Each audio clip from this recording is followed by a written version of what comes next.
Fala galera, sejam muito bem-vindos. Esse é o canal da Criativa Educação Exponencial e eu tenho certeza que será um programa incrível, logo início de ano, toda aquela boa expectativa de alinhar conteúdo, agenda, propósito de vida. E hoje nós temos um convidado que é realmente incrível, um agente de transformação na educação do Brasil. Ele consegue combinar a inteligência, a genialidade, conteúdo, entretenimento. Ele, naturalmente, calça a sandália da humildade, não gosta muito desses elogios, mas eu tenho que dizer para vocês, né, pessoal, a gente está recebendo hoje aqui o Bruno Maia. Fala, Bruno, tudo bem? Tudo bom, Carlos Davi? Como é que está, pessoal? Tudo bem? É um prazer estar sendo convidado aqui pela Creative, estar participando desse momento tão único, né? E muito obrigado pelos elogios. Não sei se sou digno de tanto mérito, mas agradeço de coração. Pessoal, ele é um grande protagonista na nossa comunidade, como eu disse para vocês, referência em educação, em especial no ensino de códigos, linguagens, e tem uma trajetória incrível e hoje ele vai compartilhar essa trajetória conosco. A gente vai conhecer um pouco mais do Bruno, tá, pessoal? O Bruno que foi meu aluno, a gente tem uma diferença muito pequena de idade, só que não, e ele foi meu aluno, e eu posso dizer para vocês, tá, pessoal? Brilhante, brilhante aluno. Bruno, para começar, você poderia nos contar um pouco sobre a sua infância, o ambiente em que você cresceu, quais foram as influências que moldaram sua trajetória? Posso sim. Meu nome é Bruno Maia, né? Tenho 36 anos, sou natural de Limoeiro do Norte, interior do Ceará, uma cidade que fica a mais ou menos 200 quilômetros de Fortaleza. E sou filho de professora de português, né? Então, desde pequeno nunca faltou essa influência dentro de casa, porque a minha mãe, né, eu até brinco muito dizendo o seguinte: eu fui aluno da minha mãe, sabe? E eu brinco dizendo, eu digo sempre para os meus alunos, que em toda a minha vida escolar, do maternal até, né, que o maternal seria o infantil hoje, né, infantilzinho 1, até o terceiro ano do ensino médio, eu só fui expulso de sala, Davi, uma única vez, e foi pela minha mãe, numa aula dela. Mas assim, foi assim, acho que a maior influência que eu tive, em termos de querer ser professor. Porque tem uma história que ela conta que quando eu estava na aula no infantil 1, a professora um dia chegou para ela e disse: "Jaqueline, vem cá, eu tô preocupada". Aí a minha mãe disse: "Por quê, mulher? O que foi que houve?". "O Bruno, no intervalo, ele não tá saindo para brincar". Eu disse: "Por quê?". "Porque na hora do recreio ele junta os colegas, organiza as mesas e finge que está dando aula. Ele está brincando de ser professor durante o recreio dele". Aí minha mãe, né, valha meu Deus, mais um dentro de casa, mais um professor. Então, assim, sempre foi uma coisa que me chamou a atenção, essa inspiração, de querer transmitir conhecimento, né. No meu terceiro ano, por exemplo, eu corrigia redações dos meus colegas. Os colegas tinham que entregar a redação semanalmente para dar nota, aí às vezes o pessoal ficava assim: "Bruno, dá uma olhadinha aqui na minha redação, para ver se está tudo ok, se está tudo correto". Então assim, nessa trajetória de infância até, a fase mais de adolescente, de alguma forma a educação ela sempre me procurou, de que ela que me procurou, não foi, né, foi natural, não foi nem o fato de eu querer logo de cara, foi uma coisa que se encaixou na minha essência, né. Todo mundo brinca comigo, a minha esposa ela diz uma coisa que eu acho engraçada, ela diz: "Você quando vai contar uma história, quando falar alguma coisa, você fala tal qual um professor, até fora da sala de aula", porque eu sempre procuro deixar tudo tão bem explicado, para que a pessoa possa realmente compreender. Então é da essência já, Davi, eu acho que já faz parte de mim esse essa paixão, esse amor pela educação. Uma das coisas mais especiais que estão acontecendo hoje aqui, pessoal, em primeiro lugar eu ia dizer assim: "Poxa, não, certamente deve ter sido uma injustiça colocar Bruno Maia para fora de sala". Bruno, que é sempre tão correto e bem comportado, enfim, mas a mãe dele sempre tem razão, viu, pessoal? As mães têm razão, né? Mas ele disse uma coisa que é muito tocante para mim, é que a minha mãe também é professora. Então é impressionante como nós temos essa inspiração, né? Alguém nos inspira. Às Sim. vezes é um grande professor, uma grande professora, e às vezes são os nossos próprios pais que nos inspiram, né? Eu costumo dizer que lá na minha casa eu sou o segundo de 4 filhos, e desses 4, 3 foram ser professores. Só um que se perdeu nesse caminho e foi para engenharia.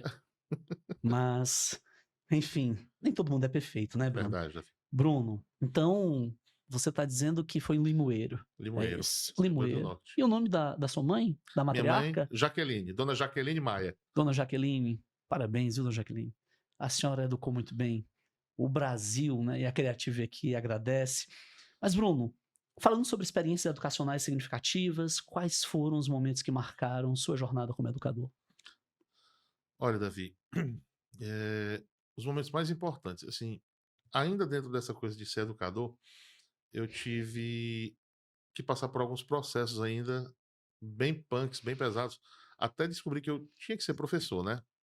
Porque quando eu decidi fazer o vestibular pela primeira vez, né? Eu cheguei no terceiro ano, eu sabia assim, eu gostava da educação, mas aí vem aquela coisa do pessoal dizer assim, ah, ser professor no Brasil é complicado, a frase clássica, vai passar fome, o professor não é valorizado, enfim.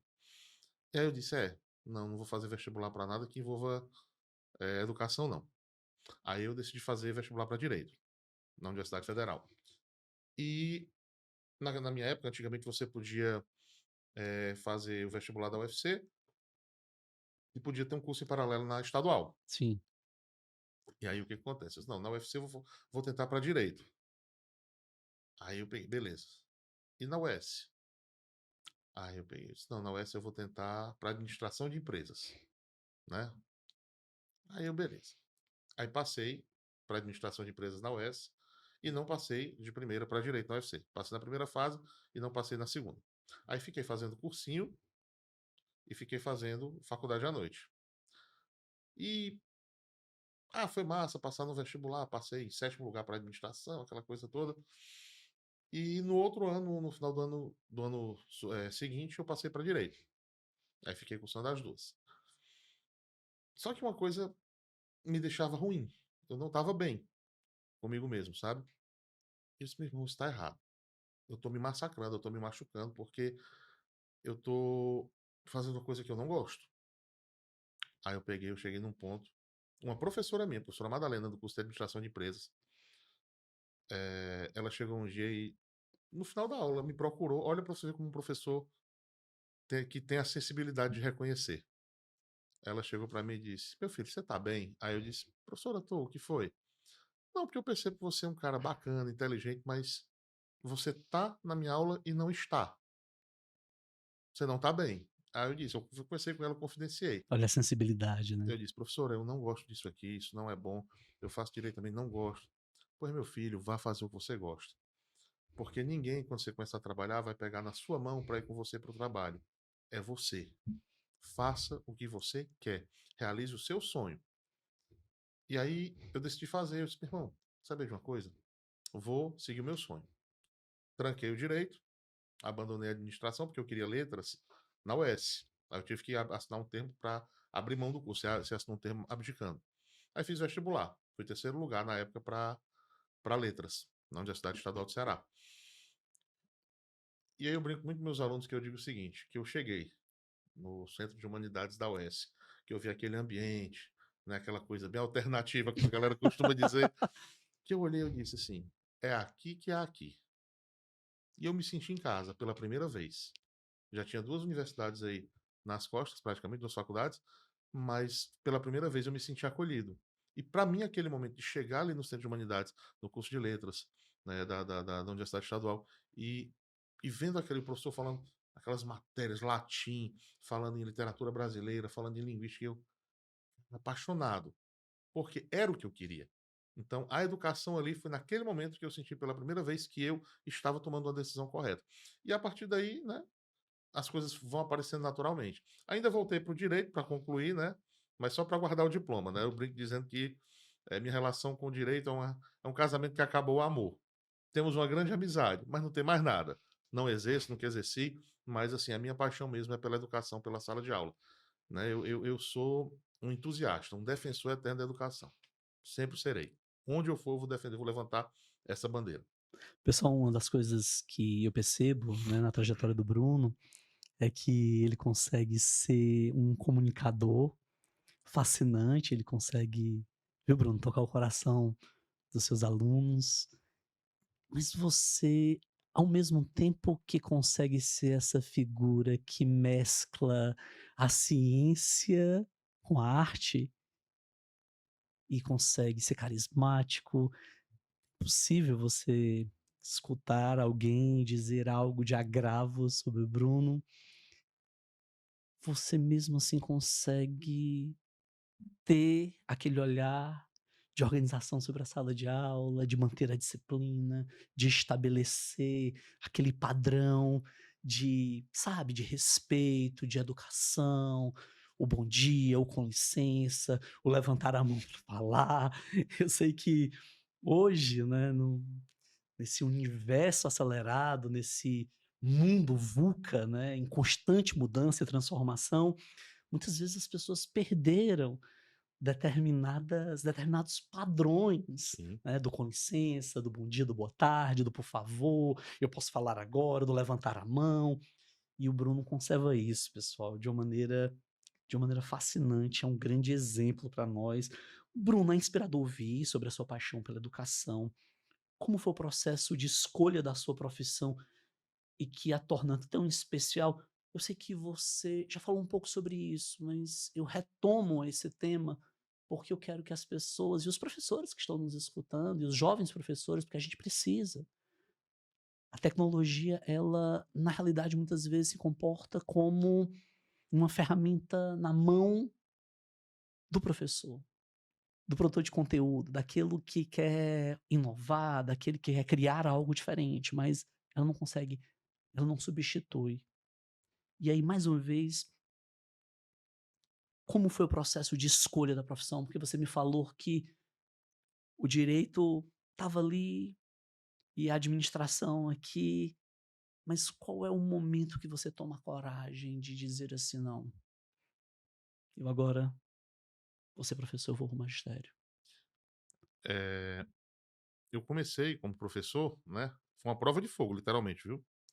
Eu era auxiliar de coordenação, foi o meu primeiro emprego dentro de uma escola que, né, não existe mais, e eu era auxiliar de coordenação. E essa escola, né, ela era conhecida porque, tipo assim, o auxiliar de coordenação, ele muitas vezes, se o professor acaba asfaltando, tivesse um problema, o auxiliar entrava em sala para dar aula. Eu sempre tinha ali um materialzinho pronto de questões, e eu nunca esqueço. Era uma quarta-feira, 2 horas da tarde, o professor avisou em cima da hora que ia faltar, e aí a coordenadora me chamou e disse: Bruno, você vai entrar na oitava série L, tarde, uma turma com 64 alunos. Davi, eu entrei nessa sala, sabe assim, sem experiência nenhuma, perdido assim. E aí eu fui aos poucos, cala a boca, pessoal, pelo amor de Deus, silêncio. E foi naquela, fui conseguindo. Uma meia hora para conseguir ganhar ali o silêncio do povo, mas consegui. Eu terminei sem voz, de tanto falar, de tanto gritar. Mas quando eu terminei, que eu parei, eu olhei e disse assim: é aqui que eu quero ficar. Né? Pode parecer um prazer meio sádico, né? Mas não. Mas assim, foi uma coisa tão apaixonante, porque eu sempre tive, como eu falei, esse prazer de trazer conhecimento, de ajudar. Tem uma frase que minha mãe sempre me diz, e eu guardo isso para mim. Eu trago isso para mim. Conhecimento, ele só tem validade se eu puder compartilhar com alguém. A partir do momento que aquele conhecimento fica restrito a mim, para mim ele não serve de absolutamente nada. Então eu sempre procuro compartilhar com alguém alguma coisa, alguma história, algum aprendizado, qualquer coisa. Então eu tenho essa necessidade, esse prazer, esse carinho. Então esses fatores foram decisivos também para essa minha escolha, né, da carreira que eu escolhi trilhar, que é a carreira de professor. Então, em todos os aspectos, olha, eu já trabalhei com turmas de sexto ano, já trabalhei com turmas de nono ano, pré-vestibular, turmas preparatórias para o ITA, e cada uma é uma experiência nova, diferente. É muito bacana, sabe? Se você vê os universos em que você vai se inserindo e vendo que cada dia você aprende, mas nunca, nunca, nunca vai ser algo igual. Até porque eu sempre digo, você chegar num ponto em que você diz assim, ah, tá igual, tem alguma coisa errada. E provavelmente é com você. Então você tocou o coração de muitas pessoas, você foi decisivo na aprovação de muitos jornalistas, psicólogos, advogados, dentistas, médicos, Sim, engenheiros. sim. Bruno, tenho que te falar, né, sem dúvida é uma carreira repleta de realizações. Muito jovem, a gente tem muitas realizações. Se você tivesse que falar de grandes desafios que você enfrentou e como é que você superou as adversidades. Você falou logo lá no início, nesse oitavo ano, foi realmente desafiador. Mas o seu olhar agora, nesse momento da sua vida profissional, então eu te pergunto, e aí, Bruno? Hoje o que eu vejo como o maior desafio é me diferenciar, né? Porque como a gente trabalha com essa coisa da produção de conteúdo, com essa coisa de criar o novo, de se adaptar aos novos tempos, queira ou não queira, ainda existe um grupo muito forte, né, que eu chamo de são as viúvas da educação, aquele pessoal que ainda é preso aos moldes tradicionalistas, aos padrões e não aceita novas possibilidades. Por exemplo, quando nós enfrentamos aquele momento tão triste da pandemia, Sim, vários colegas, olha, foi assim um dos maiores prazeres da minha vida. Foi conversar com os colegas mais velhos e ensinar, fazer videochamada ensinando como é que faria uma transmissão de vídeo, uso da o tecnologia, uso da mediação tecnologia, como é que eu tecnológica. poderia usar um tablet, um celular para escrever e transformar numa lousa. Cara, eu tinha prazer em fazer isso. Porque eu acho que quanto mais a gente pode inserir, né, a galera nesse universo, melhor para a gente. Mas ainda assim é difícil, porque nós, professores que temos esse interesse pelo novo, pela tecnologia, de tentar novas possibilidades, a gente ainda é muito julgado. Ah, porque isso que você está fazendo é ridículo. Ah, você está gravando um vídeo para uma rede social, você está se expondo, né? Porque ainda existe muito aquela coisa do professor que tem que ser o cara caxias certinho, que não sou. Não, não, não, não. A gente tem que se adaptar. A educação, ela é uma relação de troca, não é só doação, né? Eu estou ensinando e estou aprendendo também. Então, eu tenho que me adaptar a essas novas tecnologias, eu tenho que chegar no meu aluno, né? Eu tenho que fazer alguma coisa também que o atraia para que ele venha até mim. Então, acho que o grande desafio hoje é a gente conseguir se diferenciar, né? Nesse universo que ainda quer se manter ou por um comodismo, ou pelo medo de arriscar, o medo de fazer o novo, né? Porque o novo, queira ou não queira, sempre assusta, né? Mas, se ninguém fizer, Nós temos aqui na Creative, Educação Exponencial, um serviço secreto, né? A gente tem, obviamente, detetives que trabalham com a gente e eles. Isso aqui não é tipo assim, cara, o arquivo secreto do Bruno Maia. Mas dos alunos que falam a seu respeito, eles dizem: "Ah, professor, ele é formidável, ele usa tecnologia, ele usa imagem, ele usa música, ele é bem-humorado, mas o conteúdo é com profundidade, ele transforma o complexo em uma coisa simples e de repente, ora a gente tá pensando através de uma crítica, de uma sátira, de uma charge, de uma desconstrução, e ora a gente tá sim, profundamente introspectivo, porque ele consegue nos levar a essa profunda reflexão sobre nós mesmos, sobre a realidade e sobre o que nós estamos fazendo com os nossos talentos e as nossas competências. Mas por que você faz isso, Bruno? porque, como eu te disse, é uma forma de aproximação. Vou dar um exemplo bem prático disso aí, para ficar mais fácil ainda. Uma vez, dando aula de literatura, segunda geração romântica, né? Na literatura brasileira, a segunda geração romântica, Davi, ela é conhecida por ser a geração mal do século. Sofrimento amoroso intenso, paixões inalcançáveis, né? Ah, se eu não tenho aquele amor, eu vou morrer de sofrimento. Eu parei e pensei, pô, é muito legal você levar o aluno, ele vai conhecer a poesia de Fagundes Varela, Casimiro de Abreu. Por que não levar uma música de Marília Mendonça para explicar isso? Sim, Entendeu? Então é adaptação. É adaptação. É chegar numa circunstância em que todo mundo consiga aprender. A minha preocupação é que o aluno consiga captar aquilo. Eu tenho certeza que quando eu boto uma música como de quem é a culpa da Marília Mendonça, e a partir dali eu explico o que é a segunda geração romântica, vai fixar. Aí pronto, aí quando fixa, quando eu percebo que ele entendeu o conceito, aí eu vou falar de um Fagundes Varela, de um Casimiro de Abreu, para tornar a coisa mais sedutora, mais atrativa para o aluno. O fato de eu utilizar o popular como elemento de exemplo não me impede de conhecer o erudito e não me Com toda impede certeza. de ensinar sobre o erudito, porque existe um mecanismo conhecido como a circularidade cultural. Bruno, equilibrar a vida pessoal e profissional é um desafio para todos nós. Como você consegue manter esse equilíbrio e ainda se dedicar com tanto afinco à sua profissão? O pessoal tem que dizer uma coisa para vocês aqui, ele vai responder, mas eu tenho que dizer o seguinte: tem uma história aí das 4h40 da manhã, 4h50, sei lá. Eu fico até, às vezes, pensando, não dorme, pessoal. Parece que ele não dorme. Então, Manu, por gentileza, vamos ver se corrige aí o sono do Bruno, tá? Porque, Bruno, explica essa parada aí dessa madrugada acordar tão cedo, que é isso, cara? É assim, eu tenho uma rotina de treino, né? Porque eu preciso fazer alguma coisa, assim, física, né? Eu treino, faço musculação todo dia, acordo 4 horas da manhã, vou pra academia, começo a treinar ali 4h20, 4h30, treino de 4h30 até as 6. Aí me arrumo lá na academia, tomo banho e vou dar aula. Entro em sala para dar a primeira aula às 7h10 da manhã. Termino a aula, 7 horas da noite. Aí vem o meu grande amor no esporte, que é o jiu-jitsu, né? Sou faixa roxa de jiu-jitsu, né? Treino todo santo dia. Pessoal, cuidado com o Bruno, tá? Você, será que sabe com quem você está falando? Não, sou uma pessoa super calma. Inclusive, o jiu-jitsu me ajudou muito, muito, muito, De muito. boa, É o de que eu sempre boa. recomendo, inclusive, para os meus A gente tá alunos. brincando, é Uma isso aí. prática, uma prática esportiva é essencial, sabe assim, para você ter uma válvula de escape. E, né, agora tem mais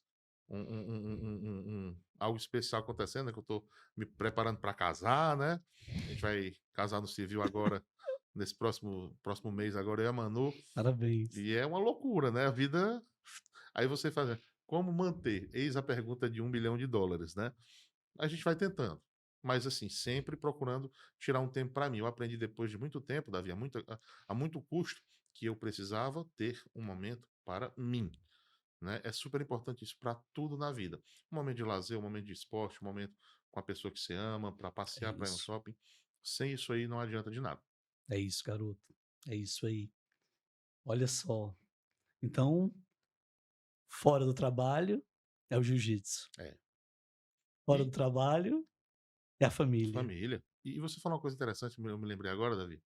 Depois de 7 anos praticando jiu-jitsu, a gente estava conversando um pouquinho antes aqui da gente começar esse momento sobre a questão do medo, né, de fazer algo novo, do empreender. Davi, durante 7 anos praticando jiu-jitsu, eu nunca participei de uma competição na minha vida.